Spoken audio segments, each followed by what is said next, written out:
जगदीश्वर Chaturvedi sir को आप जानते हैं। सर नमस्कार, आपका स्वागत है। आप जानते हैं देश के माने हुए शिक्षाविद हैं, 90 से ज्यादा किताबें लिखी हैं, पॉलिटिक्स में रहे, पॉलिटिक्स में डायरेक्ट संसदीय पॉलिटिक्स में नहीं रहे, लेकिन जवाहरलाल नेहरू यूनिवर्सिटी के अध्यक्ष रहे छात्र संघ के, मार्क्सवादी कम्युनिस्ट पार्टी से लंबे समय तक जुड़े रहे और राजनीति की, देश की, समाज की, धर्म की, अध्यात्म की तमाम विषयों में अपूत जानकारी है सबके पास। तो हम सर आपका स्वागत है, जो हमारे साथ दर्शक जुड़े हुए आप सबका भी बहुत बहुत स्वागत, आप सब लोगों को भी नमस्कार। सर ये क्या हो रहा है? कहाँ तो वादा किया था कि भाई नोटबंदी के समय ही किया था, जब नोटबंदी की थी तो कहा था कि एकदम खत्म कर देंगे, कमर टूट गई आतंकवाद की। ये कमर टूट गई या उस नए फॉर्म में तैयार हो गई? अब तो कहा जा रहा है कि और उनके पास अत्याधुनिक हथियार आ गए। कौन दे रहा हथियार? कैसे आतंकवादी घटनाएं बढ़ी?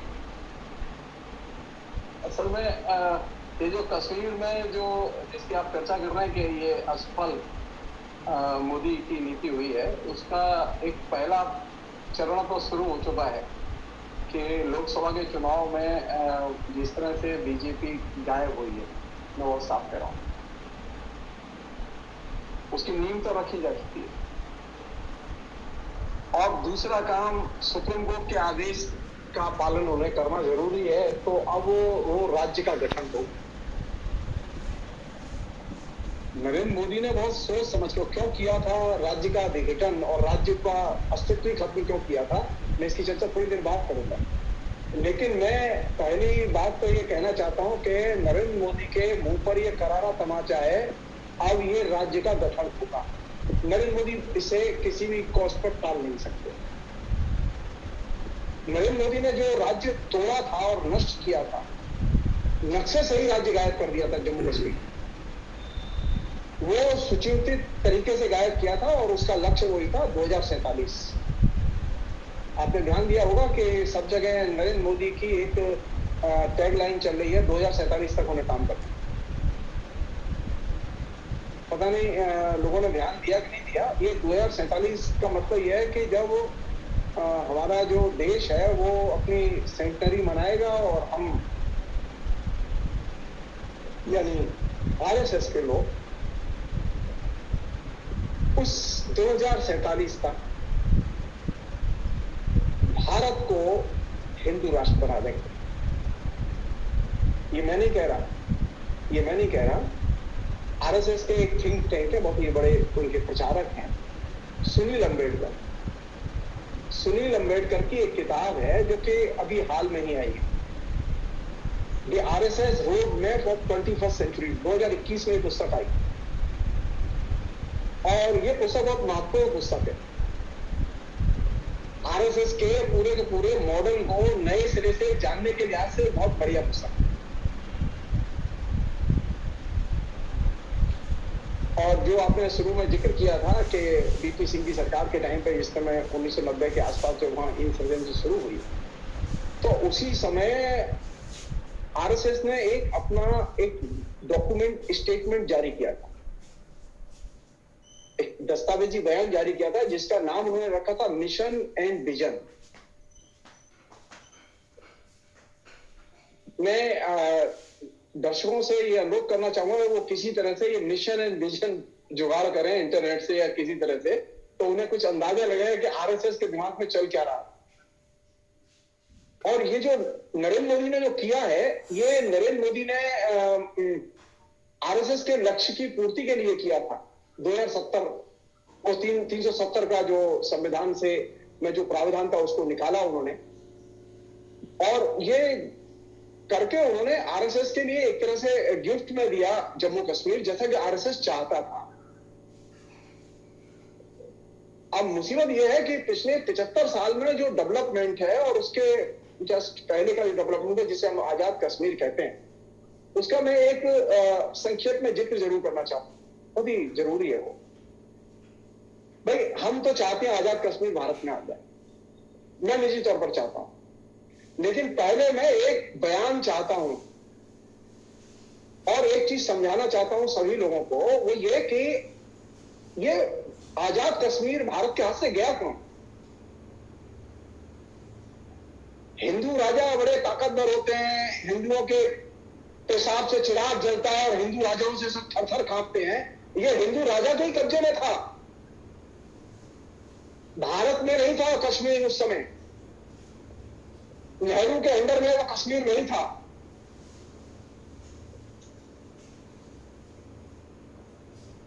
जब पास के बॉर्डर से अफगान और या पाकिस्तानी जो लोग घुसपैठिए घुसे और उन्होंने हमला किया और वो श्रीनगर के पास तक पहुंच गए, 20 किलोमीटर दूर थे। देश की 500 से अधिक रियासतें भारत में विलय के लिए तैयार हो गई थी, लेकिन जम्मू कश्मीर का राजा जो डोगरा था, वो जम्मू कश्मीर के विलय के लिए तैयार नहीं था, राजा हरि सिंह जी। और जब ये सिर्फ 21 किलोमीटर दूर रह गए, ये जो घुसपैठिए थे लगातार कब्जा करते चले जा रहे, लेकिन 5000 से अधिक लोग घुसे थे, तब ये जान छुड़ा के वहां से भागा दिल्ली और कहा कि आप सेना भेजिए हमारी रक्षा के लिए। तो पंडित नेहरू ने साफ कहा कि हम सेना भेज कैसे सकते हैं, आप पहले भारत में विलय कीजिए अपना, तब हम आपकी रक्षा करेंगे, आप विलय नहीं करेंगे हम रक्षा नहीं करेंगे। उसी समय उन्होंने जल्दी से विलय के कागज पर साइन किए, भारत ने हस्तक्षेप किया। उसके बाद तब तक बात आगे बढ़ चुकी थी। मैं ये घटना खाली इसका मैं जिक्र जानबूझ के कर रहा हूं, ये जो आजाद कश्मीर की हिमायत करते और हल्ला करते, ये आजाद कश्मीर को क्रिएट किया है हिंदू राजा की नपुंसकता ने, भारत सरकार ने क्रिएट नहीं किया ये, बल्कि भारत सरकार ने तो उस कश्मीर को बचाया। जब सेना गई और सेना ने पलट के बाहर किया तो उन घुसपैठियों को निकालने में उन्हें काफी हद तक सफलता मिली, चारों तरफ से हमले किए उन्होंने।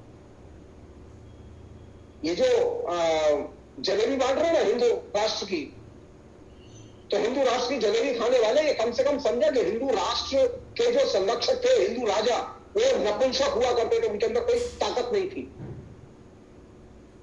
ये दिमाग से निकालते हम लोग कि हिंदू राजा बड़े ताकतवर थे, अरे वहां तो कोई ताकत, अरे घुसपैठिए से वो रक्षा नहीं कर पाया जम्मू कश्मीर की वो राजा। क्यों? क्योंकि वो सैन्य तौर पर दुर्बल था, उसके पास कोई सैन्य शक्ति थी नहीं राजा के पास,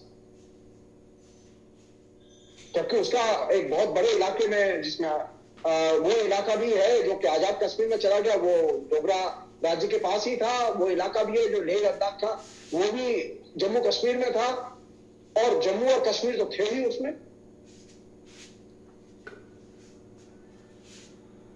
तो पहली चीज, आजाद कश्मीर हमें मिला है हिंदू राजा की नपुंसकता की वजह से, और वो भारत में विलय नहीं करना चाहता था इसकी वजह से। अगर वो ठीक समय पर भारत में विलय कर दिया होता तो आजाद कश्मीर नहीं बनता। एक अन्य चीज जो कि ये जो कश्मीर में जो चल रहा है ना, ये बहुत जटिल मामला है, और ये एक तरह से कश्मीर को लेके आरएसएस की जो नीति है उसकी सबसे बड़ी और विराट असफलता है। मैं आपके जरिए सिर्फ एक चीज कहना चाहता हूं कि आरएसएस के हिंदू राष्ट्र के मॉडल की नींव कश्मीर इस समस्या में दाखिल कर, समस्या में कैसे दाखिल हुए ये लोग, वो महबूबा मुफ्ती के साथ अलायंस किया, फिर उसकी सरकार को कुछ दिन बाद चलने नहीं दिया, और फिर अपने धीरे धीरे सब अपने कब्जे में ले लिया। हिंदू राष्ट्र का मॉडल गुजरात से शुरू नहीं होता, मैं कई बार पहले भी लिख चुका हूं, मैं फिर आपके जरिए शेयर कर रहा हूं। हिंदू राष्ट्र का मॉडल शुरू होता है जम्मू कश्मीर से, और संयोग की बात है जम्मू कश्मीर में ही वह दफन भी होने जा रहा। ये जो जम्मू कश्मीर का विभाजन किया गया और जम्मू कश्मीर को राज्य के तौर पर नष्ट किया गया, ये क्यों नष्ट किया गया? क्या नरेंद्र मोदी को सपना आया था? नहीं। आप याद कीजिए बंच ऑफ थॉट जो कि गोलबर्गर की किताब है, गोलबर्गर की किताब में यह साफ लिखा हुआ है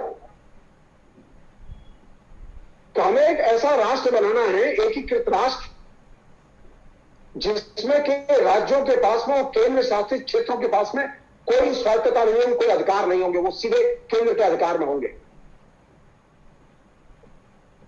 नरेंद्र मोदी ने इस मॉडल को, इस लाइन को खूब इंप्लीमेंट किया है अपने पिछले 10 साल के शासन में, और सबसे बड़ी एक्सरसाइज उसने की जम्मू कश्मीर को लेकर, क्योंकि जम्मू कश्मीर जो है वो खासतौर पर मुस्लिम बहुल पॉपुलेशन वहां ज्यादा है, तो उनकी ये इच्छा थी कि जो संघ की इच्छा है, जो कि सुनील अंबेडकर ने बड़े अच्छे ढंग से लिखा है उसे, कि संघ ये चाहता है कि 2047 तक, नरेंद्र मोदी 2047 में खूब प्रोपेगेंडा करते हैं, 2047 तक भारत को पूरा संघ के स्वरूप में ढाल दिया जाए,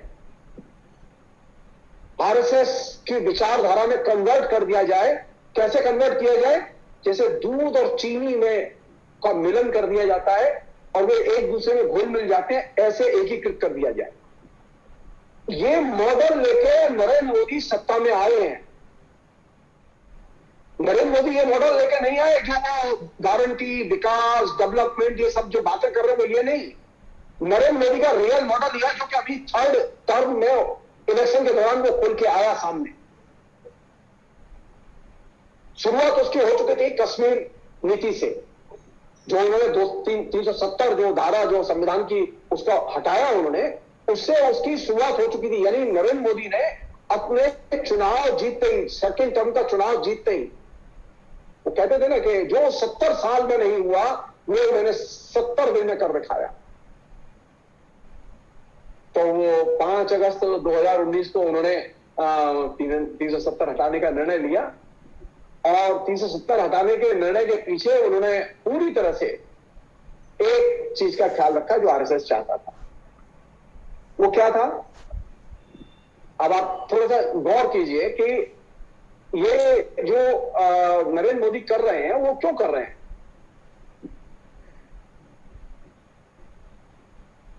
क्या वजह थी उनकी? कौन सा ऐसा प्रेशर था इनके ऊपर? 370 हटाए जाने का कौन सा प्रेशर था? आप याद कीजिए वही बंच ऑफ थॉट में गोलवर्गर की धारणा को।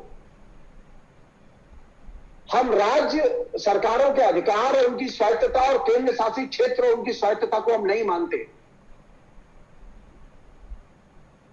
नरेंद्र मोदी ने इन टोटो इसका पालन किया और सीधे पार्लियामेंट में बिल रखा और 370 हटा दी।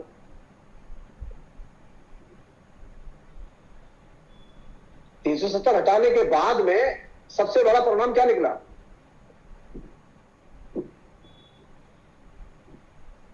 पहला परिणाम, 370 हटा सकते थे वो, कोई दिक्कत नहीं थी, लेकिन राज्य को खत्म क्यों किया?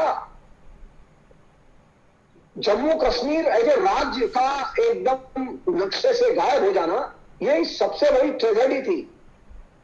और इसने एक मैसेज दिया कि आरएसएस के एजेंडे को, क्योंकि आरएसएस ये कहता रहा है जम्मू कश्मीर की समस्या एक ही बात की समस्या है, यहां सख्ती से अनुशासन लागू नहीं किया गया है और सेना ने सख्ती से काम नहीं लिया है और मुसलमानों के साथ में तुष्टीकरण होता रहा है, इसलिए जम्मू कश्मीर की समस्या जो है फैलती गई है। तो नरेंद्र मोदी ने एकदम सख्ती से काम लिया और उसने धाए करके 370 हटा दी और सेना के हवाले कर दिया पूरा का पूरा राज्य, और राज्य को नक्शे से हटा दिया। तुष्टीकरण का प्रतीक था राज्य, तो राज्य को ही नक्शे से हटाना यह उस तुष्टीकरण की नीति का प्रत्युत्तर था या विकल्प था नरेंद्र मोदी के पास, और इसको कौन चाहता था? आरएसएस। इसलिए जब कश्मीर के बारे में बात की जाए तो आप ये ध्यान रखिएगा कि अमित शाह और नरेंद्र मोदी ये तो दो मोहरे हैं। रियल जो संचालक है वो आरएसएस है और उसकी पॉलिसी है जिसके जरिए जम्मू कश्मीर को संचालित किया गया। वो ये कर सकते थे 370 हटा के राज्य को रहने देते, राज्य की विधानसभा रहने देते, लेकिन राज्य को नहीं रहने दिया, राज्य की विधानसभा को नहीं रहने दिया। सुप्रीम कोर्ट के ऑर्डर के बाद अब चुनाव होंगे हर हालत में जुलाई के पहले। अब देखते हैं हम कैसे होते हैं, क्योंकि वो कोशिश करेंगे चुनाव ना हो। तो आ जाएगा कि जो सरकार ने यह आकलन किया है कि जो आतंकवादी घटनाएं जिस तरह से बढ़ी हैं, माहौल नहीं है कि चुनाव कराया जा सके, ऐसा कह देंगे, सरकार एक दे देगी पिटीशन। ऐसा है कि एक चीज घट रही है जिसको कि सरकार जानती है या नहीं जानती है तो जान लेना चाहिए। वो ये कि जम्मू कश्मीर की जनता के साथ सरकार का या भारत का अलगाव बढ़ रहा है, और ये सबसे खतरनाक चीज है। मैं एक सर्वे का जिक्र करूंगा आपके बीच में। एक 2018 में सर्वे हुआ था, और 2018 में जो सर्वे हुआ था उसमें लोगों से, पूरे देश में सर्वे हुआ था, उसमें लोगों से पूछा था कि जो लोग हैं वो अपने को अपने राज्य से कितना जुड़ा महसूस करते हैं, अपनी पहचान वो देश के साथ किस तरह से रखना चाहते हैं, वो अपनी पहचान इन दोनों से कैसे अलग रखना चाहते हैं, वगैरह वगैरह। तो 2018 में जो सर्वे किया गया, उस सर्वे में पता चला कि 36% लोग हिंदुस्तान में ऐसे हैं जो कि राष्ट्र की पहचान के साथ अपने को जोड़कर देखते हैं। 27% लोग ऐसे हैं जो कि राष्ट्र और राज्य दोनों की पहचान के साथ अपने को जोड़कर देखते हैं। लेकिन जम्मू कश्मीर में मामला एकदम उल्टा है। जो जम्मू कश्मीर में सर्वे हुआ ही है 2018 में, अभी मामला और पीक पर है।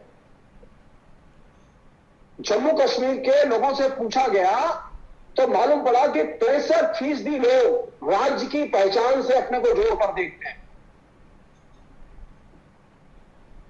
और सिर्फ 14% लोग राष्ट्र की पहचान के साथ अपने को जोड़कर देखते हैं। और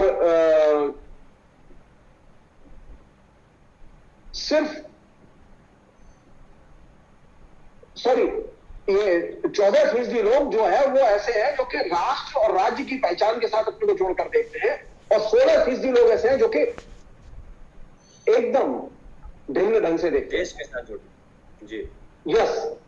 तो अब ये जो पूरा का पूरा प्रसंग है, इस पूरे प्रसंग में जो सबसे दिलचस्प चीज यह है कि जिसे कायदे समझना चाहिए, नरेंद्र मोदी आए या जाए इससे कोई फर्क नहीं पड़ता। सवाल यह देश के साथ में जम्मू कश्मीर की जनता का अलगाव बढ़ रहा है या घट रहा है।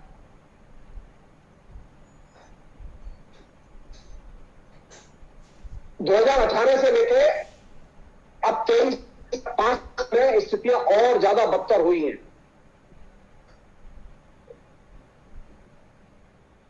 ज्यादातर लोगों में एक चीज बहुत तेजी से घर कर गई है कि ये राज्य का दर्जा जो इन्होंने खत्म किया है, ये उन्होंने जम्मू कश्मीर की जनता के सम्मान को और उनके मैं को ठेस पहुंचाई है।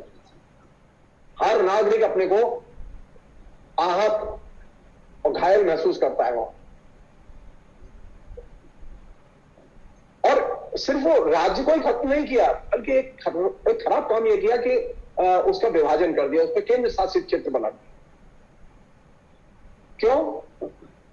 वो गोलवलकर साहब ने कहा था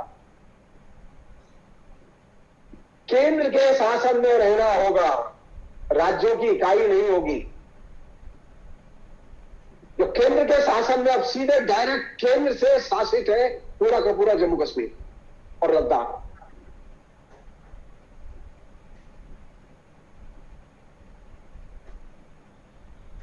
एक और चीज है जो कि मैं इस पूरी जो लेके जो आरएसएस की जो बेवकूफियां हैं और जन विरोधी नीति है उसका मैं एक नमूना बताना चाहता हूं आपको।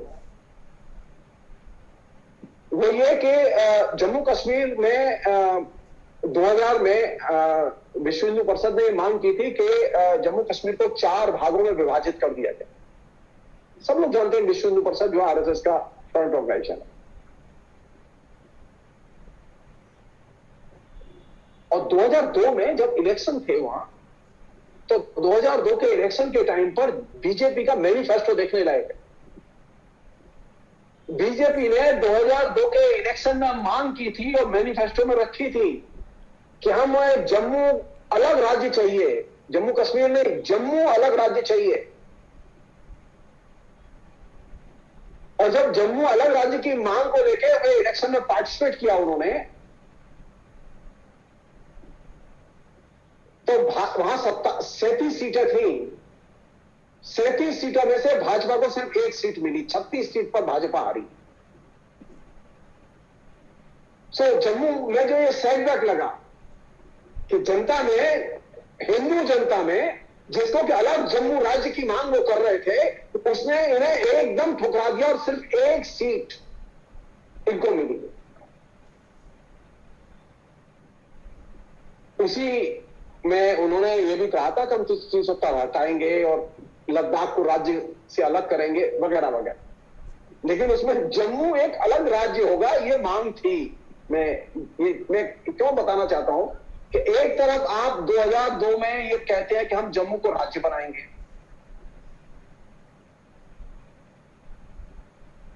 इसका मतलब ये है एक और भी चीज है जो कि ये जो प्रसंग में ला रहा हूं वो क्यों ला रहा हूं, ये जो पॉलिटिकल पार्टीज हैं हमारे यहां,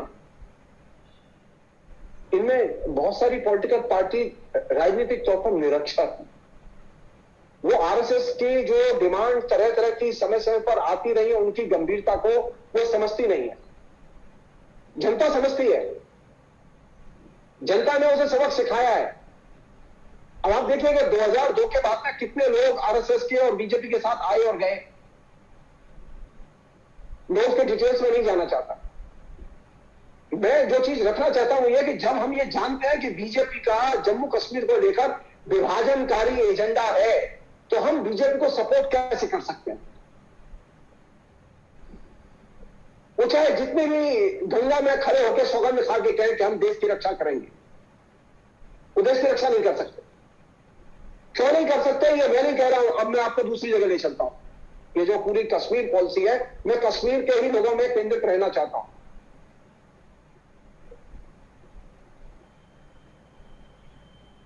अब इन्होंने क्या किया कि 2019 में 5 अगस्त को 370 खत्म कर दी, जम्मू कश्मीर का राज्य का दर्जा खत्म कर दिया, और जब जम्मू कश्मीर के राज्य का दर्जा खत्म कर दिया तो बहुत सिंपल सी बात थी कि क्यों खत्म कर दिया, सब लोग जानते हैं, भारत इसमें काम कर रहा है।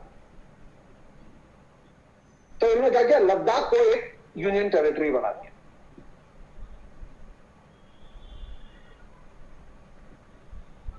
लद्दाख को यूनियन टेरिटरी बनाने का परिणाम क्या निकला?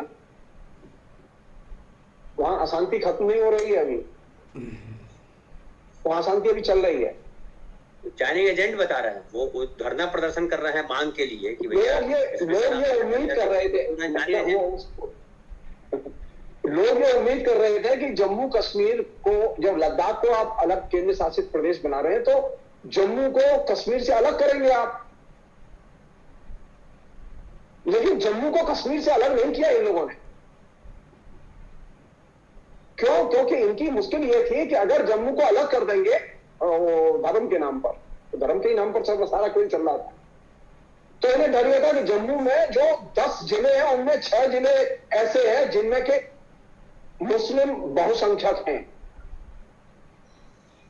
तो जब जम्मू अलग हो जाएगा तो वे मुस्लिम बहुसंख्यक वाले जिले वो अपने लिए केंद्र शासित क्षेत्र की या स्वायत्त क्षेत्र की मांग कर सकते हैं।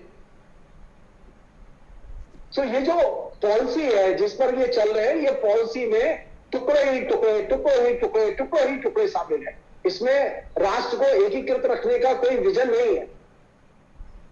तो इन्होंने क्या किया कि जम्मू के साथ में कश्मीर को जोड़े रखा, कश्मीर को जम्मू से अलग नहीं किया। और जब लद्दाख को आपने कर दिया, किस आधार पर किया आपने लद्दाख को अलग? तो कारगिल के लोग फील्ड में निकल आए, और कारगिल के जब फील्ड में निकल आए तो फिर मामला और दूसरा हो गया, क्योंकि वहां जो शिया मुसलमान है वो बहुसंख्यक है। उन्होंने बौद्धों को ले सकते हैं तो मुसलमानों को क्यों नहीं ले सकते आप? तो कारगिल को आप क्यों नहीं बना सकते केंद्र शासित क्षेत्र? उन्होंने आंदोलन किए, हड़तालें की। अच्छा, वहां बौद्ध परेशान है या मुसलमान परेशान है या जम्मू में हिंदू परेशान है, कश्मीर में दूसरे मुसलमान परेशान है, यानी आपने एक ऐसी नीति अडॉप्ट की कि सारे लोग परेशान। लेकिन ये खुश है ना सर, इनको यही तो चाहिए, सब परेशान हो जाए ताकि हम खुश रहे। ना ना ना ना मैं इस पे थोड़ा सा मेरा संदेह है कि खुश हैं, क्योंकि इन्होंने सोचा था कि लड्डू बटेंगे, लेकिन लड्डू का ऑर्डर ही नहीं गया। 370 की धारा एकमात्र ऐसी धारा, आप कहीं खबर मिले तो पढ़ के बताइएगा मुझे, कहीं पर भी लड्डू के ऑर्डर नहीं गए। इवन जम्मू में भी लड्डू नहीं बटे। नहीं बटे, क्यों? सही है। क्यों? उसकी अब दूसरा पहलू है जो मैं आपको बता रहा हूं। वो जो 370 हटाई, 370 के साथ में आपने एक और चीज हटा दी, वो थी 35A। और 35A के हटाने का मतलब यह था कि लोकल लोगों का अपने अधिकार था, जो विशेष राज्य का दर्जा था उस नाते, जो लोकल लोगों के पास में यह अधिकार था कि उनकी जमीन बाहर से आगे कोई नहीं खरीद सकता। नौकरियों में उनका जो है वो प्राथमिकता उनकी बनी रहेगी। अब बाहर से नौकरियों के लिए लोग आएंगे, जमीन बाहर से लोग खरीदेंगे, तो लोकल लोग तो वैसे ही गायब हो जाएंगे। तो बौद्ध भी नाखुश, मुसलमान भी नाखुश, जम्मू में हिंदू भी नाखुश, क्योंकि बाहर से लोग आएंगे, जमीन खरीदेंगे, जो नौकरियां निकलेंगी लोकल लोगों को नौकरियां नहीं मिलेंगी, बाहर से लोग आएंगे नौकरियां करेंगे। और इसकी एक एक्सरसाइज कारगिल और ले के लिए जो उन्होंने एडमिनिस्ट्रेटिव ढांचा बनाया, उसमें ऐसी एक एक्सरसाइज हो चुकी है जिसमें कि दिल्ली से लाके लोग थोप दिए गए। और जब दिल्ली से लाके लोग थोप दिए गए तो आप याद कीजिए 2020 में जो बीजेपी के अध्यक्ष थे लद्दाख क्षेत्र के, चेरिंग दोरजी ने क्या कहा? मेरी बात मत मानिए आप, बीजेपी का नेता क्या कह रहा है उसकी बात मानिए, और उससे फिर देखिए नरेंद्र मोदी का चेहरा उसके आईने में। उसके आईने में आरएसएस का चेहरा देखिए जिसने की ये पॉलिसी बनाई। चेरिंग दोरजी ने कहा कि उसने भाजपा के अध्यक्ष पद से इस्तीफा दिया, जो लद्दाख रीजन का वो अध्यक्ष था। उसने साफ कहा कि ये जो केंद्र शासित प्रशासनिक जो परिषद बनाई गई है, इनको जो लोग चला रहे हैं वे लोग बाहरी लोग हैं, लोकल लोग नहीं चला रहे। और जो इलेक्टेड प्रतिनिधि है उनके पास में कोई अधिकार नहीं है। ये कौन कह रहा है? कम्युनिस्ट पार्टी नहीं कह रही, ये बात कांग्रेस नहीं कह रही है, चेरिंग दोरजी कह रहा है, जो कि बीजेपी का लद्दाख रीजन का अध्यक्ष था। और वो ये कह रहा है कि ये जो चुने हुए प्रतिनिधि हैं हमारे, जो इनके केंद्र शासित इकाइयों में चुने गए इलेक्शन के जरिए, ये अधिकारहीन लोग हैं। उसी ने ये बात उठाई सबसे पहले। बाकी लोगों की बात तो थी, कोई तो सामने नहीं आती, लेकिन उसने ये बात उठाई कि 35A जो हटाई गई उसने हमारी जमीन का अधिकार और हमारी नौकरी ये दोनों छीन ली, और अब ये बाहरी लोगों को दे दी गई। सो राष्ट्र में एकीकृत होने की एक कॉस्ट, आपकी जमीन आपकी नहीं, आप उसके मालिक हैं। नागालैंड में लोकल आदमी ही जमीन परचेज कर सकता है, मणिपुर में लोकल आदमी ही जमीन परचेज कर सकता है, तमाम पर्वतीय क्षेत्रों में। लेकिन जम्मू कश्मीर के संदर्भ में यह खास फैसला लिया गया, 35A हटाई गई, तो इसका रिएक्शन तो होगा। उन्होंने कहा कि हम सबसे ज्यादा असुरक्षित हैं, बाहरी लोगों के खतरे को लेकर उनकी चिंता। मैं जो ये चीज जो आपसे शेयर कर रहा हूं उसमें मैं सिर्फ एक बात कहना चाहता हूं कि ये जो जम्मू कश्मीर को लेकर केंद्र सरकार की जो नीति है वो दिशाहीन नीति है, उसमें कोई सुसंगत वैज्ञानिक समझ नहीं है, पहली चीज। दूसरी चीज, अगर मुझे जम्मू कश्मीर की समस्या को हल करना है तो क्या मैं सेना के जरिए हल करूंगा? नहीं, सेना के जरिए जम्मू कश्मीर एक संवाद नहीं किया नरेंद्र मोदी सरकार ने जम्मू कश्मीर के लोगों के साथ। उसको वही कारण है ना, वो जो आरएसएस की लाइन है कि अनुशासन लागू करना है, और किसी तरह से मुसलमानों को कोई भी आश्वासन नहीं देना, उनकी कोई बात नहीं माननी है। तो मुस्लिम तुष्टीकरण के खिलाफ आपको कदम उठाना है। तो मुस्लिम तुष्टीकरण के खिलाफ में अगर आपको जाना है और मुसलमानों के खिलाफ आपको काम करना है, अगर ये लक्ष्य है और सेना के जरिए काम करना है, तो ये मॉडल टूटेगा। आखिर में मैं एक बात कह के ये समाप्त करूंगा, आखिर हम करें क्या? नरेंद्र मोदी वो हमारी एक छोटी सी सलाह है कि अगर वो सचमुच में जम्मू कश्मीर की जनता से प्यार करते हैं तो वो लोकतांत्रिक नजरिए से और लोकतंत्र के आधार पर उस समस्या का समाधान सोचें, सेना के आधार पर नहीं। मानवीय दृष्टिकोण और ह्यूमन राइट्स के एंगल से उसके समाधान को सोचें। जम्मू कश्मीर की समस्या लोकतंत्र और मानवाधिकार की समस्या है, वह सेना की समस्या नहीं और विभाजन की समस्या नहीं है, वो हिंदू और मुसलमान की समस्या नहीं है। आश्चर्य की बात है कि 75 साल में जम्मू कश्मीर में कभी दंगे नहीं हुए। अब याद कीजिए, कश्मीर एकदम शांत क्षेत्र है। क्यों? वहां कोई किसी के साथ में नफरत से क्यों नहीं जीता? वहां लोग रहते हैं क्योंकि वहां सब लोग जानते हैं सूफी परंपरा के संतों का बहुत गहरा असर है।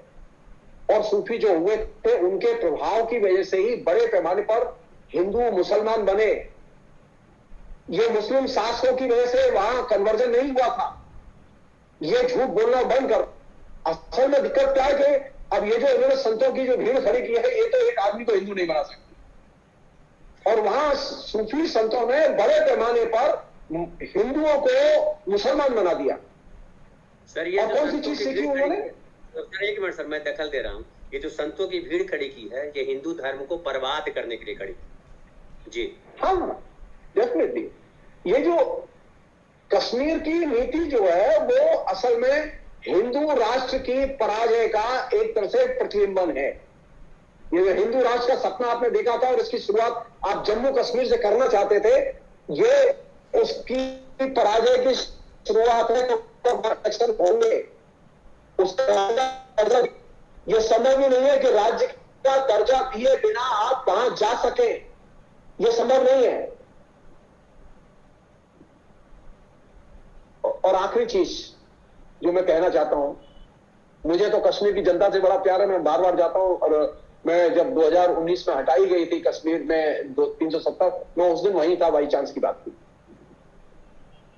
मैं भी बड़े कष्ट करके निकला था वहां से, लेकिन वहीं था। कश्मीर की जनता सेकुलर जनता है। इस तरह की सेकुलर जनता आपको हिंदुस्तान के दूसरे हिस्से में हिंदी भाषी क्षेत्र में नहीं मिलेगी। ये मैं बहुत साफ कहना चाहता हूं। ये जो तमाम किस्म की मिलिटेंसी या टेररिस्ट एक्टिविटीज वहां आप देख रहे हैं, ये इसमें बहुत बड़ा हिस्सा प्लांटेड है। और ये प्लांटेड है इसलिए क्योंकि इसमें वेस्टेड इंटरेस्ट काम कर रहे हैं। उसमें दो तरह के वेस्टेड इंटरेस्ट है। एक तो अमेरिका का वेस्टेड इंटरेस्ट है, जिसके जरिए बहुत सारे एनजीओ संगठन जो ह्यूमन राइट्स की रक्षा के नाम पर एक्टिव होते हैं, जिन्हें लाखों रुपया साल का चंदा आता है। एक तरफ तो वो एक्टिव है क्योंकि जब कोई घटना होती है वो एक्टिव होते हैं, और दूसरी तरफ वे एक्टिव है जो कि ये जो प्लांटेड टेररिस्ट हैं। कौन लोग हैं?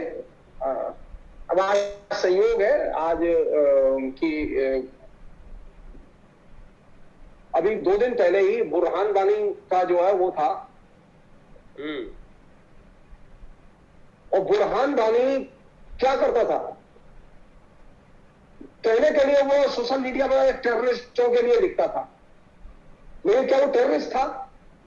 सारी रिपोर्ट सरकार की कहती है कि वो टेररिस्ट नहीं था, बल्कि सरकार का मुखबिर था, और सरकार ने टेररिस्ट के तौर पर उसे खड़ा किया। कौन नहीं जानता? श्री श्री रविशंकर उसके घर माफी मांगने गए थे, सांत्वना देने गए थे उसके पिता को। तो आपने टेररिस्टों का एक नेटवर्क खड़ा किया है जिसको कि सेना के लोग नहीं जानते थे। बुरहान वानी की जिन्होंने हत्या की थी वो नहीं जानते थे कि वो सरकार का ही आदमी है, लेकिन हत्या हो गई। और हत्या होने के बाद में जो रिएक्शन था वो क्या था? 10 लाख से अधिक लोग उसमें शामिल हुए, और सरकार ने क्या किया? वो टेररिस्ट था, सरकार ने उसे बाकायदा गार्ड ऑफ ऑनर दिया, उसे सम्मान के साथ दफनाया गया।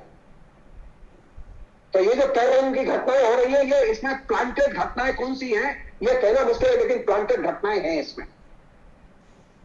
क्योंकि बुरहान वानी की खुलेआम बोल चुके सर, सत्यपाल मलिक तो खुलेआम बोल चुके। हाँ, वो ठीक है, लेकिन हमारा तो कहना यह है कि जब हम सामने देख रहे हैं कुछ चीजें सामने घट रही हैं, क्यों घट रही हैं? हर 12 आदमी के ऊपर एक सेना का आदमी लगा हुआ है, सशस्त्र बल का आदमी लगा हुआ है वहां एक दूसरे के ऊपर। जानते हैं कश्मीर की एक खूबी बताऊं आपको, आप सुन के हंस देंगे, वहां किसी के घर में चटकनी नहीं है। हाँ, लोग चटकनी लगा के नहीं सो सकते क्योंकि चटकनियां तोड़ दी गई हैं। तो जिस राज्य में लोग घर में चटकनी लगा के नहीं सो सकते, उस राज्य में आप ये कहें कि टेररिस्ट घूम रहे हैं और टेररिस्ट काम कर रहे हैं, कोई मानने के लिए तैयार नहीं। बल्कि हम ये कहते हैं कि टेररिस्टों को प्लान किया जा रहा हो, टेररिस्ट उसकी तरह से काम कर रहे हो। ये वैसे ही है जैसे कुकीज के अंदर, माइती के अंदर 64 टेररिस्ट ग्रुप काम कर रहे हैं जिनको केंद्र सरकार मदद दी थी। आज केंद्र सरकार एक लोकतांत्रिक और ह्यूमन राइट्स के पर्सपेक्टिव से जनता से संवाद करे, टेररिस्टों से संवाद करे, जो लोग वहां घटनाएं कर रहे हैं उनसे संवाद करे, वहां की पॉलिटिकल पार्टी से संवाद करे, सबके साथ डायलॉग। संवाद नहीं, तुम सेना भेजोगे, ये कैसे, ये कौन सी डेमोक्रेसी है? इसका मतलब यह है कि आपको डेमोक्रेसी चलाना नहीं आता। दूसरा जो मैसेज है जम्मू कश्मीर का वो यह है कि आप लोकतंत्र को और लोकतांत्रिक सिस्टम को आप चला नहीं सकते, और आप चलाने जाएंगे तो आप असफल होंगे। और थर्ड चीज, आप सेना को भी सही संचालित नहीं कर सकते। अगर सेना का सही संचालन होता, सही इस्तेमाल होता, तो ये घटनाएं नहीं होती जो कि बड़े पैमाने पर ऐसी घटनाएं हुई हैं, सेना के द्वारा मिसहैंडलिंग हुई है। क्यों मिसहैंडलिंग हुई है? उसमें एक लाइन है जो कि इस बीच में डेवलप हुई, और वो लाइन ये थी कि ये जो 1990 की घटना के बाद सेना के अंदर ये एक फीलिंग आई कि हमें एक्शन की परमिशन होनी चाहिए, एक्शन की परमिशन होनी चाहिए, आर्मी एक्शन की परमिशन होनी चाहिए। पहले ये था कि लोग पकड़े जाते थे, खोजे जाते थे, उसके बाद में उनके खिलाफ में जांच होती थी, एक्शन होते थे। लेकिन अब ये एक सीधे सीधे एक्शन, सो अब वो एक्शन पीक पर है। कहीं कोई घटना हुई, सेना एक्शन में चलेगी बिना ये सोचे ही। तो इस एक्शन की परमिशन और एक्शन पर सेना का जाना, इसने निर्दोष लोगों की बड़े पैमाने पर हत्याएं की हैं। सेना को सब समय एक्शन में नहीं रहना चाहिए। लोकल एडमिनिस्ट्रेशन क्या कर रहा है? हमेशा सशस्त्र बल सेना, सशस्त्र बल सेना।